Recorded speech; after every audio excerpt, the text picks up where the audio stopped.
लम्हा तारीख में खुश आमदीद। मैं हूँ सेथ्युडेंस्की। अगर आप भी मेरी तरह हैं तो हालिया अरसे में खबरों में महंगाई जैसे बार बार सुनाई देने वाली इस मौजू से शायद ज्यादा खुश ना हो। माहिरीन के मुताबिक महंगाई की तारीफ कुछ यूं है, ज्यादा पैसा और कम अशिया।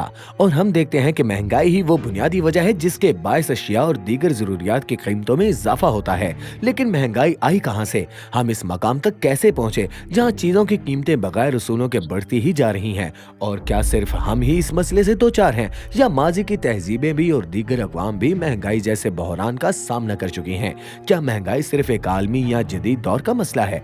आइए महंगाई की तारीफ पर नजर डालें और इन सवालात को समझने की कोशिश करें। दरअसल पैसा बजाते खुद एक इंसानी तौर पर तय करदा तस्वुर है, लेकिन खुदा तआला की हाकमियत में ये मौज़्ज़ब माशरों में एक ऐसी चीज के तौर पर कबूल किया जाता है जिसे लोग लेन देन, अशिया और सहूलतों के तबादले और आमदन के लिए इस्तेमाल करते हैं। जब पैसे की कदर को दुरुस्त तौर पर तोला जाए तो ये आमतौर पर एक मुस्तहकम और मुतवाज़िन मईशत का बायस बनता है, और जब ये ऐसा नहीं होता तो मुआशरे को मुआशी तौर पर शदीद नुकसान पहुंचता है। यही वो मकाम है जहां महंगाई काबू से बाहर हो जाती है।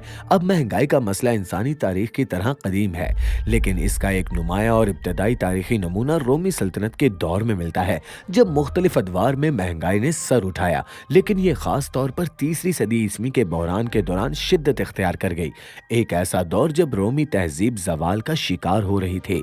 दूसरी सदी की हालत के अरूज के बाद और चौथी और पांचवी सदी में मसीही तहजीब के उभरने से पहले इस दौर में सियासी रहनुमाओं ने सिक्के बनाने वाले कारीगरों को हुक्म दिया कि वो रिवायती चांदी और सोने की बजाय कम कीमत धातु को मिलाकर सिक्के तैयार करें, ताकि जब सोने या चांदी की कमी हो तो ज्यादा से ज्यादा सिक्के बनाए जा सकें या कम से कम उनको पुराने मयार पर बरकरार रखा जा सके। लेकिन इस अमल ने सिक्कों की माली कदर को कम कर दिया। वक्त के साथ उसका असर कारोबार और आम लोगों की माली हालत तक जा पहुंचा और नतीजतन अशिया की कीमतों में इजाफा होने लगा। इसी के साथ रोमी सिक्कों की कदर में भी कमी आती गई। महंगाई सिर्फ मगरबी दुनिया तक महदूद नहीं रही, बल्कि कदीम चीन और कुरून वुस्ता के अरब ममालिक ने भी अपनी तारीख में ऐसे महंगाई के अदवार देखे हैं।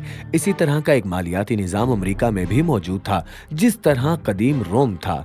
फर्क सिर्फ ये था कि वहाँ सोने के सिक्कों की बजाय कागजी पैसे थे, जिनकी कीमत एक मखसूस मिकदार में सोने के बराबर हुआ करती थी।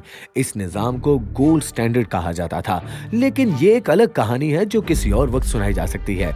मेरा मकसद ना तो गोल्ड स्टैंडर्ड की हिमायत करना है और ना ही उसकी मुखालिफत, क्योंकि ये निज़ाम 20वीं सदी में अमेरिका की जानिब से तर्क कर दिया गया था। मैं सिर्फ ये बताना चाहता हूँ कि इसी तरह का एक रुझान 20वीं सदी के दौरान और 21वीं सदी के आगाज में अमेरिका में भी देखने को मिला। ये निजाम कुछ यूं काम करता था, हुकूमत की हिदायत पर बड़ी तेजी से पैसा छापा जाने लगा, जिसके नतीजे में उस पैसे की कदर खुद ब खुद कम होने लगी। मेरी राय में जब तक इंसान है तब तक दुनिया में महंगाई कायम रहेगी, या कम से कम उसका खतरा जरूर रहेगा। लम्हा तारीख में हमसे जुड़ने के लिए शुक्रिया। आपसे दोबारा मिलेंगे। अजीज नाजरीन, इस वीडियो को देखने के बाद अगर आप इंजील शरीफ का मुफ्त नुस्खा हासिल करना चाहते हैं तो हमें अपना मुकम्मल पता बमा मोबाइल फोन के अरसाल कर दें। हम पूरी कोशिश करेंगे कि आप तक इंजील शरीफ का मुफ्त नुस्खा पहुंच जाए।